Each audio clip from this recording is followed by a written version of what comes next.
A top Overwatch team's success is the result of communication and synergy as much as it's the result of individual skill of the players, if not more so. However, due to the current state of the game, when teams and orgs look to fix problems, instead of buying or picking up an entire team, they instead pick up one or two players. Now, I don't want this to be a video attacking orgs for how they're doing business, because I actually feel a lot of sympathy for the organizations in this situation. There's a lot of value in having a strong Overwatch team at the moment, but currently there's so much uncertainty in the scene with the dawn of the Overwatch League in this year. Currently, there aren't many details when it comes to the Overwatch League's inception. The scene is waiting the response, or I should say the opening of Blizzard, in terms of how the cities will be chosen, how teams will be represented, how much the prize points will be to enter the league, and overall it's a very confusing time for the scene.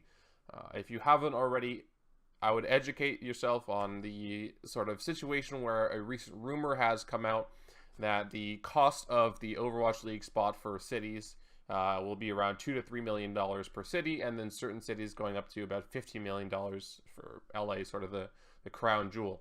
Now, whether or not that rumor is actually true, and whether or not that's going to be the prize point, is sort of negligible right now.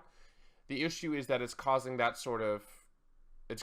idea of that being the prize point to cause a lot of action in organizations, and you can see that with essentially every top esports team now, barring a few, having some sort of involvement and investor from the pro sports scene, with Splice recently being picked up by or invested in by Delaware North, Miami Heat recently, and so on and so forth. So what's interesting is all of this investment seems to at least sort of support the idea that it's going to cost quite a bit of money for the Overwatch League and for a team to make it into the league. But even if a team isn't able to enter the league, it's still worth having a successful Overwatch team right now. Because if a team doesn't have the support and cannot buy into the league, but they currently have contracted players, they can sell those players for profit. Ironically, due to the current state of the game, it's almost more profitable to have content makers and players that are well liked in the community as streamers, because they bring more value than an actual successful team. Now, a great example of someone who's on a team and is a professional player, but that team is a smaller team compared to other organizations, who has a lot of value, is a player like Calvin. Even if GFE did not make it into the league, then they could still sell Calvin, or they could even sell Calvin before the league starts, because he's such a successful streamer. And the same applies to Siegel and a few other players, but currently there are only a few people who are actually considered sort of stars as content creators and streamers, but there aren't that many people who are viewed as such iconic players that they have that much value, barring a few players at like the highest level, Surefour or Taimu, for example, but it's unlikely that either Cloud9 or Envious wants to sell them. Now, another reason why an organization would want a top team in Overwatch, because if they're on the cusp of having an investor, a sports investor or a VC investor or any sort of investor with a lot of money that can help them buy into the league, then if they have a successful team, that's a fantastic incentive for that investor to go ahead with it. If you're an organization, esports organization that's perhaps been around for a while, but you don't really have any significant teams, where's the return of like the investment? How does that organization make a profit? How does that organization ensure its success in the Overwatch League and potential other esports leagues, or just games in the future, etc.? So even if a organization right now doesn't have a sponsor, if they're still pulling decent results and can use that to lure in potential sponsors to build their brand, then that's fantastic for the team. And another reason why it's possible that, or it's good for an organization to have a strong team right now, is that it's possible the league is based on team merit. And that means that the league allows players into the league if they have qualified or are, barring none, one of the top 8 or top 10 teams in the league. Now, personally, I think that's unlikely. I know that some past esports have had qualifications for those kinds of leagues. It's something you see quite often in tournament series that's been going on, but I think that's not something that Blizzard wants to do with the Overwatch League, because that doesn't guarantee the type of organization and the type of owner. Now, what they might try and do is put the owners of or the owners of esports orgs that they like without teams together with an unsigned team or a strong team that doesn't have an owner that will qualify. And I think there are a couple of esports organizations that are still holding out that might look to do something to that effect when the league comes around. I'm looking at you, Echo Fox, but it's unlikely that a team of 6 players will get into the Overwatch League if they, for example, were just a team of free agents and had no signing at all, even if they were the best team. And if they were the best team, they wouldn't stay a free agent for long. So it's funny because there's a lot of good reasons to have a strong Overwatch team right now, which creates the incentive for esports organizations to build the strongest team that they have. But the tools to do so are not there for a few reasons. One, the game itself is young, which means that the players as well as support staff will be relatively fresh and inexperienced when it comes to understanding the game, understanding how the game works, how teams play together. And that's why my earlier statement of, in my opinion, player synergy has a lot of value, is that Overwatch is the kind of game where a carry player can certainly carry, but you need to have a team that works well together. So the youth of the game and the tools that the support staff will have, and just the experience of the support staff, will grow over time. But that being said, another reason why it's a sort of murky situation right now on how to build a successful team is, and on how to build a profitable team, is the fact that as of right now, the scene is scattered. OG and Apex, the second season is going on right now, and that has Cloud9, Misfits, Envious, the top Western teams, or some of the top Western teams. But while they're over there, North American tournaments and Eastern or European tournaments as well, Western tournaments in general lose value because they don't have those premier teams. Now, you still have something like the Carbon Series going on, which has all the other top teams in North America, and that's still pulling decent numbers and still has a lot of interest. But imagine if Envious or Cloud9 were there, that would have, in my opinion, I would assume there'd be many more viewers. So the fact that the scene is scattered makes it difficult for mid-tier teams to sort of level up and A, play against that top level of competition, so they don't have that practice, but B, also have the exposure to sort of build their own recognition. And that creates interesting situations where sort of the lower end of the tier, the lower end spectrum teams and organizations are at the worst point, because a team like Cloud9 or a team like Envious, they already have had lasting success. They invested very early on. They have star players on the team. They have support from those teams. And yes, perhaps they're having problems. For example, the role swaps and the roster changes on Envious with Mickey joining the team now with the current meta seem to be having some issues. But overall, they have a large fan base. They've survived and they survived this initial problem because they invested very early. But they survived the growth period where it's possible the team would just be crap and not sort of take off. And considering the past results of their esports ventures in other games, you could imagine that both the owners of Cloud9 and Envious, that sort of pattern of success is something they're proficient in. So back to the point of lower end teams suffering and even free agent players suffering is the fact that there aren't going to be many more teams that are signed completely.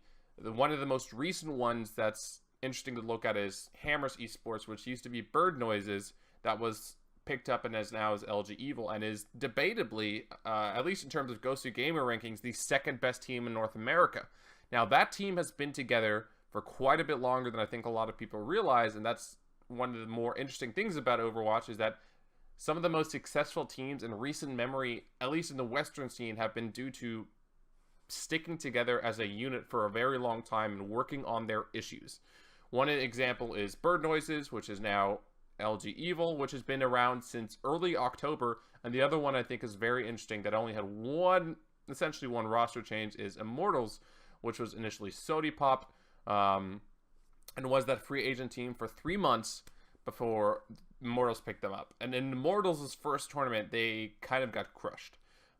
This was the Overwatch Open, and they placed 13th through 16th, and it wasn't really a big deal at the time because they still weren't a top-tier team, and they made a couple of adjustments in terms of support staff, but they overall stuck with all their players, and they worked through their problems. And then in the recent months, about a month or two ago, you could have considered them one of the top teams in North America because they were beating Cloud9 and essentially every other team except for Envious. So that was a team that took 5 to 6 months to have sort of the best results it's ever had.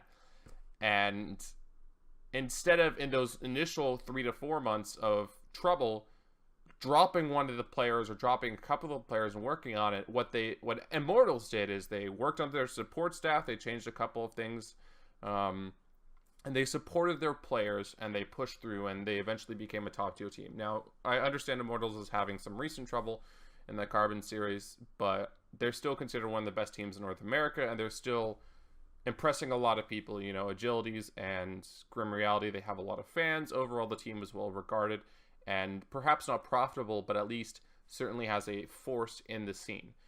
Now, a lot of the times, what I've seen as a coach for a couple of teams now, and some unsuccessful teams such as Tempo Storm, is that organizations and teams will try to make roster swaps as soon as possible.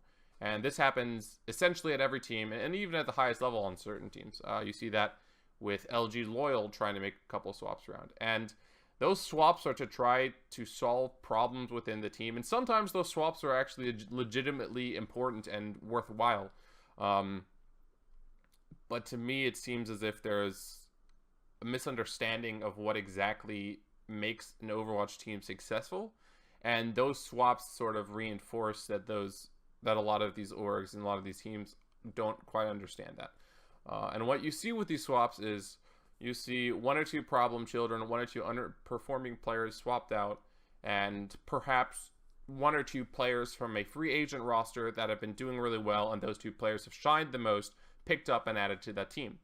Now, that's all well and good. However, what ends up happening occasionally is the skill of those players, of the 2 free agent players that are now on the team, doesn't exactly translate because the entire communication hierarchy was different, and now that team that picked up those 2 free agent players isn't doing as well as they'd like, and now the free agent players, or excuse me, the free agent team is also in the problem because they had recently lost these 2 players, which were an integral part of the team, and then the team itself either disbands, has to pick up 2 other players, isn't as successful, etc.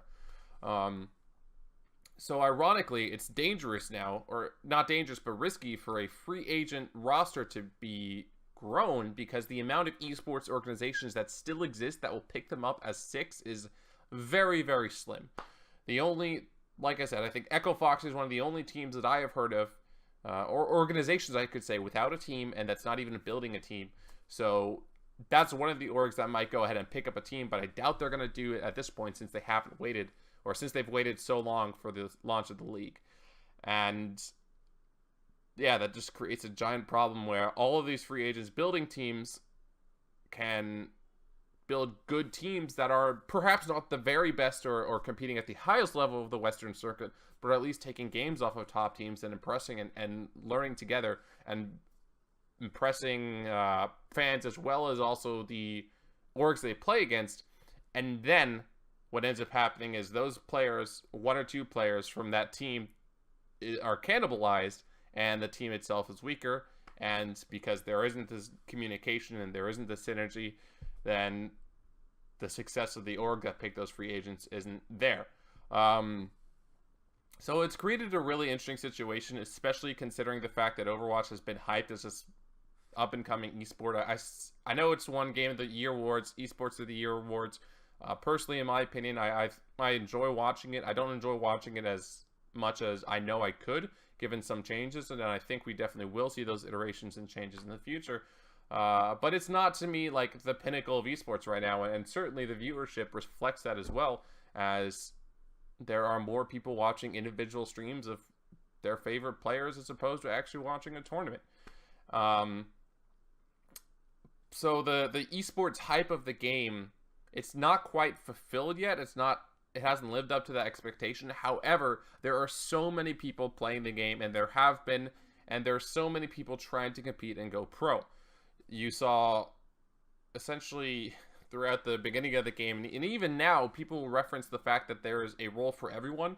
A lot of the Counter-Strike, a lot of the Quake players, a lot of sort of all the arena shooter players can play DPS very well, either hit scan or projectile. But people who come from MOBAs, from RTSs, from different games, from strategy games, from fighting games, can excel at the tank roles, the support roles, the non-FPS mechanic heavy roles, and still be successful. So there's so much hype around what could and probably will be a successful esport that the player base is ridiculously large, and with such a large player base at the highest level, you see a lot of situations in which pro teams that are playing in a lot of tournaments will lose a game or two against a sort of no-name team, and that no-name team might not ever have a win that significant again, but because they had that win, some of their players will be looked at, and because the pro team lost that game, all of a sudden, the managers, the staff on the team, the players themselves are thinking, wow, guys, we lost to a no-name team. That shouldn't have happened. How did it happen? What do we need to fix? And the conclusion most teams come to, at least from my experience and what I've seen, is that there's always a problem with the roster. It's always someone else's issue. You know, someone's not stepping up. Of course, you see things like communication, focus calling, strategy, whether or not you're playing passively or aggressively enough, responses, hero swaps are all considered too, but it's the more specific other person's problem. Like, it's the fact that I see teams absolving responsibility, or a player specifically thinking it's not their problem, it's not their fault that they lost, that creates a poor dynamic, and throughout any sport or esport creates contention and confusion and contempt between the player roster themselves, and that's where you see a lot of these orgs start to make these decisions. Now, the way that I think those issues would be solved, or I think that some orgs should look to address, is the fact that you need to have players initially, when you sign them, that even if they're skilled, they're willing to work and compromise, they're willing to give up a little bit of responsibility if it is their fault, and from there you sort of lay the groundwork that, all right, even if there are mistakes, even if we're not successful for a time, we're going to invest in this org. We're going to invest in these players because we saw their skill, and we're going to work through their problems. Now, going back to my earlier reference of Mortals, Sody Pop, and Bird Noises, now LG Evil, that seemed to be incredibly successful for those two teams. And the reason why we don't see that many other teams, in my opinion, is because a lot of the free agent teams that are successful have been cannibalized by the professional teams. And that's a really unfortunate situation, because the patience isn't quite there, and or the patience from the pro level team to stick with their investment or to even work through it isn't quite there. And this is a little bit conjecture. Of course, I've seen the inside of how teams work, only my specific teams though, and I've heard some rumors about some other teams, so I don't want to say that LG's roster move was the right decision or a poor decision. I don't want to say that, you know, there's a lot of teams that I could reference, but like Splice's pickup of the ex-Ghost Gaming roster was a bad one, and they should have stuck with their other guys. Or Energy trying to pick up, you know, other players. They went through Clockwork now. They're trialing a few other guys. Like, there's a lot of roster swaps that we've seen that could have worked out on paper, but then quite quickly were reverted or still haven't worked out and stuff. And are certainly head scratchers for not only the other pro teams I'm sure that these teams are playing against, but also the viewers, the fans. But if teams were more sort of, at least in my experience, if teams are more willing to try and work at simply having a base expectation for the players, and then investing on the players for some time and working on the aspects of the game that are sort of overlooked in favor of easier things to point out as flaws, I think they would be more successful. And going back to my initial statement, that's, to me, it seems like communication and synergy are these sort of unexpected qualities that are so very important. There's a sort of famous, at least in the competitive Overwatch community, discussion interview between Mendo and Slasher, where Slasher is trying to ask Mendo the reason why Envious beat you guys, was Cloud9, was because they're better players individually, right? And Mendo keeps saying it's the teamwork. It's the teamwork. Their synergy is better. They were a better team. And the truth is, there are so many strong players right now. Individually, there are a fantastic amount of strong players because the game is so heavily populated and there's so many people going pro or attempting to go pro. However, if those players don't find other players that they're willing to work with, not only in terms of success, but also in terms of mistakes and failures and work past those failures and improve, then they're not really going to go anywhere. And that's especially a trying thing when you add all of the uncertainty that the organizations have, all of the frustration that a pro player who perhaps is gambling with school or a job as well as trying to go pro in his off hours has. There's just a lot of uncertainty and confusion, and to be fair, that confusion and uncertainty is warranted, and you cannot blame teams trying to make these roster mistakes, or excuse me, roster changes, even if they end up turning out to be a mistake. So overall, I think from what I've seen with Overwatch, it's a game that has a high skill cap on a good amount of heroes, and technically it's a first-person shooter, so you're never going to see perfect accuracy, so the game skill cap can always improve, and you will have chances for players to improve. But there are better things to have on a team than players that are individually skilled at 10 out of 10 without communication. If you want to take that kind of bad analogy and say that, imagine a player has attributes from a 1 to 10 scale. I would rather take the players who have perhaps an 8 in skill, but a 10 in communication and teamwork and synergy and willingness to work with each other, than the individual players with the 10 in skill and a 5 willingness to work with each other every time. And I think in Overwatch, over time, that synergy and communication, just due to the type of game it is, will become more valuable and prized. I hope that managers, that coaches, analysts, as well as players themselves recognize that the type of game Overwatch requires so much team coordination, and in the future, that orgs look at that as one of the most important things to build and to have when building a team and looking to assign a team. Otherwise, they won't find as much success as teams that are willing to work towards that.